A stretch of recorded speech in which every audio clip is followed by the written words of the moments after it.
स्वागत है आप सभी का आपको यूट्यूब चैनल जैन सर। पिछले वीडियो के माध्यम से हमने कारक क्या है या कारक शब्द की व्युत्पत्ति कैसे हुई उसके बारे में समझा था। इस वीडियो के माध्यम से हम कारक के भेद की ओर चलते हैं। कारक में प्रथम भेद जो है वो है कर्ता कारक। चूंकि मैंने आपको पिछली वीडियो में भी बताया था कि कारक के जो भेद है वो विभक्ति के अनुसार संस्कृत में चलते हैं। तो पहला कारक जो है कर्ता कारक, प्रथमा विभक्ति की बात हम थोड़ी सी अब यहाँ करेंगे कि कर्ता कारक और प्रथमा विभक्ति क्या है। मैं आपको बहुत ही सरल तरीके से इस कर्ता कारक को समझाता हूँ। देखिए, कारक हमने जब समझा था तो कारक की परिभाषा हमने पिछली वीडियो में भी देखी थी कि जिसका क्रिया के साथ सीधा संबंध उसे कारक कहते हैं। बात है यहाँ पर कर्ता कारक की, प्रथम कारक जिसको हम कहते हैं प्रथमा विभक्ति की।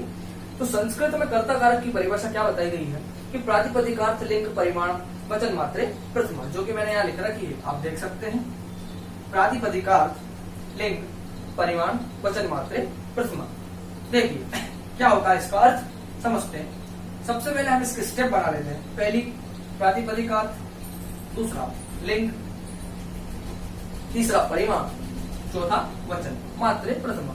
मतलब इन चारों स्टेप में या इन चारों कंडीशन में प्रथमा विभक्ति होती है या कर्ता कारक होता है। इन चारों की बात थोड़ी सी हम कर लेते हैं कि प्रातिपदिकार्थ क्या है, लिंग क्या है, परिमाण क्या है, वचन क्या है। ठीक है, सबसे पहले हमने ले लिया यहाँ पर पहले नंबर पर लिखा क्या है प्रातिपदिकार्थ।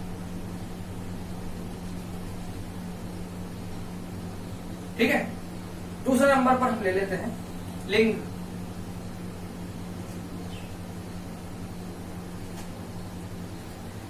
ठीक है, तीसरे नंबर पर हम ले लेते हैं परिमाण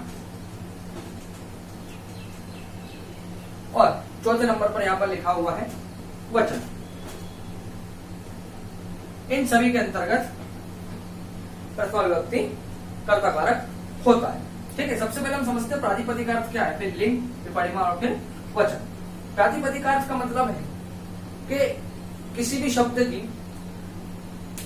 उत्पत्ति या फिर उसका एक निश्चित अर्थ हो, किसी भी शब्द का एक निश्चित अर्थ हो या उसकी एक निश्चित सत्ता हो, उसे प्रातिपदिकार्थ कहते हैं। इसके अंतर्गत लिंग और अलिंग दो चीजों को लिया जाता है। पहले किसको लिया जाता है, लिंग को लिया जाता है।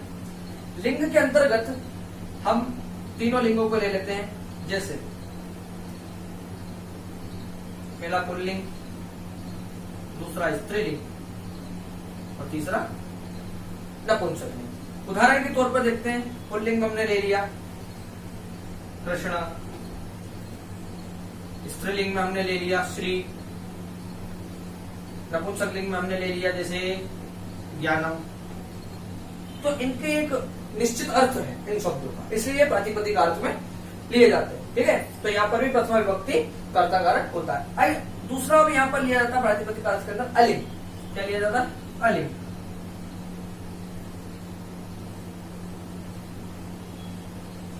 अब यहाँ पर अलिंग से तात्पर्य है, अलिंग से तात्पर्य यहाँ पर अवयवों से लिया गया है। काय से लिया गया है, अवयवों से, अवयवों से यहाँ पर लिया गया है। जैसे उदाहरण के तौर पर हम देखते हैं उच्चई,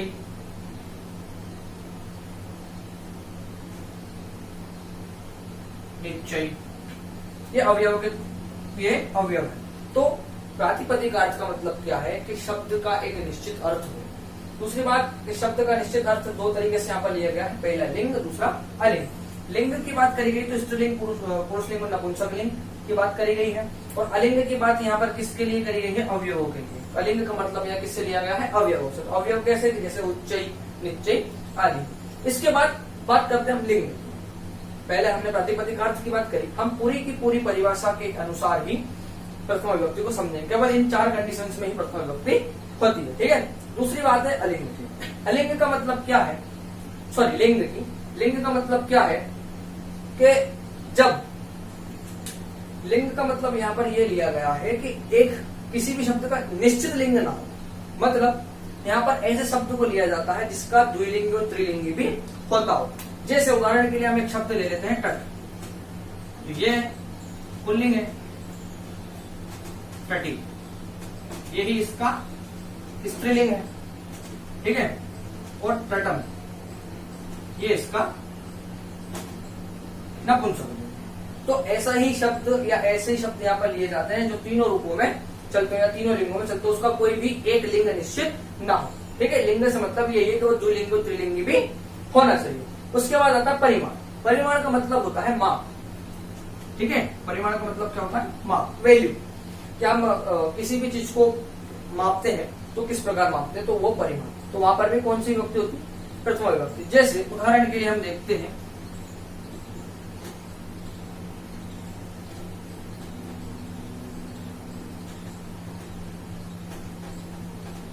द्रोणी व्रीहि, इसका मतलब है बाल्टी भर चावल। द्रोणी एक माप है, बाल्टी भर के एक बाल्टी के बराबर, तो द्रोणी व्रीहि मतलब बाल्टी भरकर चावल।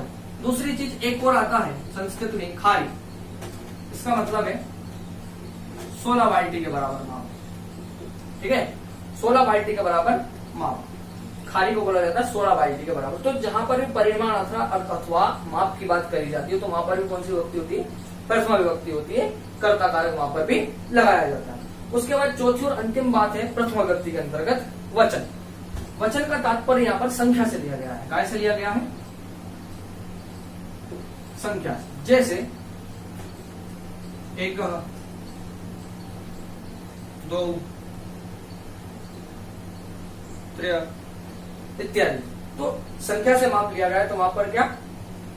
वचन। वचन का अर्थात क्या है कि संख्या 1 2 3 इत्यादि जो भी संख्या है, तो वहां पर भी कौन सी विभक्ति ली जाती है? प्रथमा विभक्ति, कर्ता कारक वहां पर भी लिया जाता है। इन चारों ही कंडीशंस में कर्ता कारक प्रथमा विभक्ति लगाई जाती है। एक बार और हम इसको देखते हैं कि परिभाषा के माध्यम से, प्रातिपदिकार्थ लिंग परिमाण वचन मात्रे प्रथमा, अर्थात प्रातिपदिकार्थ में, लिंग में, परिमाण में और वचन में, इन चारों ही कंडीशंस में प्रथमा विभक्ति कर्ता कारक होता है। सबसे पहले हमने प्रातिपदिकार्थ को लिया। प्रातिपदिकार्थ में लिंग और अलिंग के द्वारा हमने बात करी। स्त्रीलिंग, पुरुषलिंग और नपुंसकलिंग लिंग के अंतर्गत आते हैं। उसके बाद अलिंग में हमने अवयवों के, अलिंग में यहाँ पर अवयवों से बात करी गई है, जैसे उच्चय और नित्य। उसके बाद लिंग की बात यहाँ पर करी गई, तो लिंग में यहाँ पर बात करी गई कि जो तीनों लिंगों में हो, द्विलिंग हो, त्रिलिंगी भी हो, ऐसे शब्दों की यहाँ पर बात करी गई है। एक निश्चित लिंग जिसका हो, उस शब्द की यहाँ पर बात नहीं है। उसके बाद परिमाण। परिमाण का मतलब होता है माप, अर्थात के द्रोणी व्रीहि, जैसे 1 बाल्टी भर के चावल, या खारी मतलब 16 बाल्टी के बराबर किसी भी वस्तु का माप। तो जहां पर भी परिमाण या माप की बात करी जाए, वहां पर भी प्रथमा विभक्ति होती है। उसके बाद वचन। वचन का अर्थ यहाँ पर लिया गया है संख्या, मतलब 1 2 3 इत्यादि संख्याओं के माध्यम से भी प्रथमा विभक्ति या कर्ता कारक होता है, ठीक है। यदि आपको ये वीडियो पसंद आया हो तो इसे लाइक और शेयर जरूर करें, और आपने मेरे चैनल को सब्सक्राइब नहीं किया हो तो मेरे चैनल को सब्सक्राइब